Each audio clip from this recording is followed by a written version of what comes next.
Hello student, তোমরা যারা ক্যালকাটা ইউনিভার্সিটির আন্ডারে থার্ড সেমিস্টারের ছাত্রছাত্রী আছো এবং তোমাদের এইসি বাংলা অর্থাৎ কম্পালসারি বাংলা সাবজেক্টই আছে, তোমাদের জন্য আজকের ক্লাসটা খুবই গুরুত্বপূর্ণ। আজকের ক্লাসে তোমাদের অপবিজ্ঞান যে প্রবন্ধটি আছে রাজশেখর বসুর লেখা, এই প্রবন্ধ থেকে মোস্ট ইম্পর্টেন্ট 30টি প্রশ্ন উত্তর নিয়ে আলোচনা করব। তোমাদের এই পেপারটা সম্পূর্ণ এমসিকিউ পেপার তোমরা জানো, এবং আজকে ক্লাসে তোমরা এই প্রবন্ধ থেকে মোস্ট ইম্পর্টেন্ট 30টি এমসিকিউ প্রশ্ন উত্তর দেখে নাও। আমি এই রাজশেখর বসুর অপবিজ্ঞান প্রবন্ধ থেকে অলরেডি প্রথম একটি ক্লাস তোমাদের করিয়েছি, সেখানে 30টা প্রশ্ন উত্তর আলোচনা করেছি এবং বাকি 30টা প্রশ্ন উত্তর অর্থাৎ 31 নম্বর থেকে আজকে আলোচনা শুরু করব। দেখে নাও 31 নম্বর প্রশ্ন থেকে আলোচনা শুরু করছি। 30 নম্বর প্রশ্ন ছিল, কাজ করা শব্দটির মূল অর্থ কি? কাজ করা শব্দটির মূল অর্থ ছিল কি? কচ্ছপের খোলা, ঠিক আছে, বা কাছি মেরে খোলা। তারপরে কি আছে দেখো, ইবোনাইট। দেখো পরের প্রশ্ন 31 নম্বর প্রশ্ন, আজকে ক্লাসের প্রথম প্রশ্ন। ইবোনাইট কি স্বচ্ছ? ইবোনাইট স্বচ্ছ নয়, না, অপশান হচ্ছে খ। কৃত্রিম রেশম, নকল হাতির দাঁত ইত্যাদি তৈরিতে ব্যবহৃত হয়। তৈরিতে কি ব্যবহৃত হয়? এখানে অ্যান্সার হচ্ছে দেখো অপশান ক সঠিক অ্যান্সার। সেলোফেন, ভিসোকোচ এবং গ্যালালিথ ব্যবহার করা হয়। পরের প্রশ্ন দেখছো, মোস্ট ইম্পর্টেন্ট প্রশ্নগুলো স্টার দিয়ে চিহ্নিত করা হচ্ছে। আলপাকা আসলে কি? আলপাকা হচ্ছে এক প্রকার পশমি কাপড়। পরের প্রশ্ন, বাজারে প্রচলিত আলপাকা শাড়ি কি থেকে প্রস্তুত হয়? বাজারে প্রচলিত আলপাকা শাড়ি কৃত্রিম রেশম থেকে প্রস্তুত হয়। পরের প্রশ্ন হচ্ছে, আলপাকা শাড়িতে কিসের লেশমাত্র নেই? আলপাকা শাড়িতে দেখো, আলপাকা শাড়িতে হচ্ছে পশমের লেশমাত্র নেই। টিন শব্দের অপপ্রয়োগে আমরা কাদের কাছে শিখেছি? টিন শব্দের অপপ্রয়োগ ইংরেজদের কাছে শিখেছি। এটাও মোস্ট ইম্পর্টেন্ট প্রশ্ন। টিন শব্দের প্রকৃত অর্থ কি? রাং। পরের প্রশ্ন দেখো, পরের প্রশ্ন আছে দেখো, কেরোসিনের টিন বা টিনের ছাদ আসলে কি? অ্যান্সারটা দেখো, আসলে হচ্ছে দস্তার লেপ দেওয়া লোহার পাত। শিক্ষিত জনের প্রবল আগ্রহ বর্তমানে কোন বিদ্যার ওপরে? অ্যান্সার হচ্ছে মনোবিদ্যার ওপরে। পরের প্রশ্ন, সংবাদপত্র ও বক্তৃতার অপরিহার্য বুকনি হয়ে দাঁড়িয়েছে কোন শব্দটি? বুকনি হয়ে দাঁড়িয়েছে দেখো, অ্যান্সার হচ্ছে অপশান ক হচ্ছে এক্ষেত্রে সঠিক অ্যান্সার।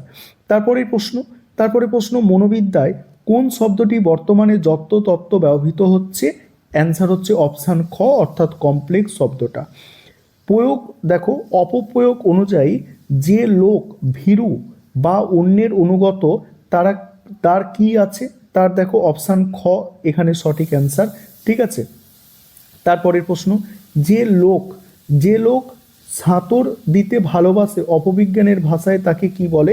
সাঁতার দিতে যে ভালোবাসে, ঠিক আছে, ওয়াটার কমপ্লেক্স বলে।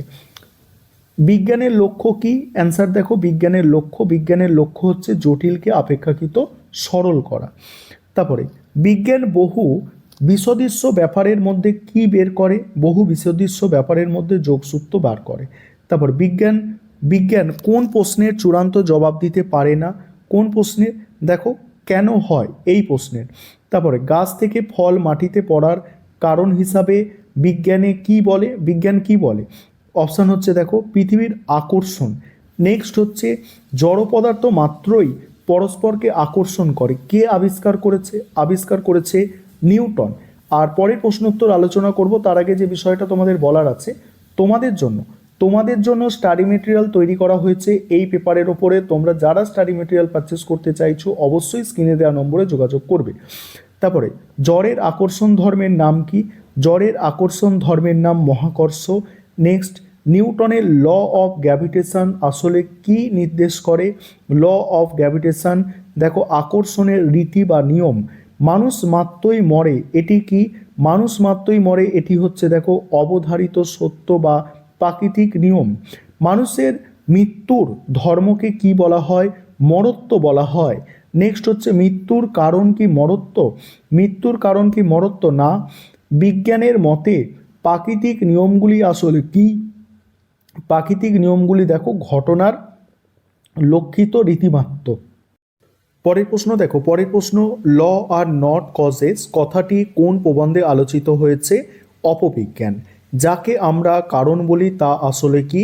যাকে আমরা কারণ বলি তা আসলে দেখো ব্যাপার পরম্পরা বা ঘটনা সম্বন্ধ মাত্র। যা চরম ও নিরপেক্ষ কারণ তা কাদের কাদের অনধিকাম্য বিজ্ঞানীদের অনধিকাম্য। পরের প্রশ্ন উত্তরগুলো নিয়ে আলোচনা করব, তার আগে বলি তোমাদের 4টে প্রবন্ধ আছে জানো, প্রত্যেকটা প্রবন্ধের লেখকের নাম মনে রাখবে। এটুকু যদি মনে রাখতে পারো তোমরা মিনিমাম 2টো প্রশ্ন কমন পাবে সেখান থেকে, এবং 4 নম্বর সেখান থেকে তোমাদের চলে আসবে। পরের প্রশ্ন দেখো, পরের প্রশ্ন, স্মরণাতীত কাল থেকে কার কারা চরম ও নিরপেক্ষ কারণের সন্ধান করছে? দার্শনিকরা। বৈজ্ঞানিক পরিভাষা সাধারণে কেড়ে নিয়ে কি করে? বলছে বৈজ্ঞানিক পরিভাষা সাধারণে কেড়ে নিয়ে কি করে? অ্যান্সার হচ্ছে দেখো অপপ্রয়োগ করে। পরের প্রশ্ন আছে, অপবিজ্ঞান প্রবন্ধের লেখক মূলত কিসের বিরোধিতা করেছেন? বিজ্ঞানের নামে প্রচলিত ভ্রান্ত ধারণা। তোমাদের প্রথম ক্লাসে আমি মোস্ট ইম্পর্টেন্ট কিছু প্রশ্ন আলোচনা করেছিলাম 30টা, সেগুলো একটু আমি স্ক্রল করছি, দেখে নাও। যাদের দেখা হয়নি তোমরা দেখে নাও কেমন ধরনের প্রশ্ন ছিল, এবং তোমরা চ্যানেলে সার্চ করে সম্পূর্ণ ভিডিওটা দেখে সেখান থেকে প্রথম 30টা প্রশ্ন দেখে নিতে পারো।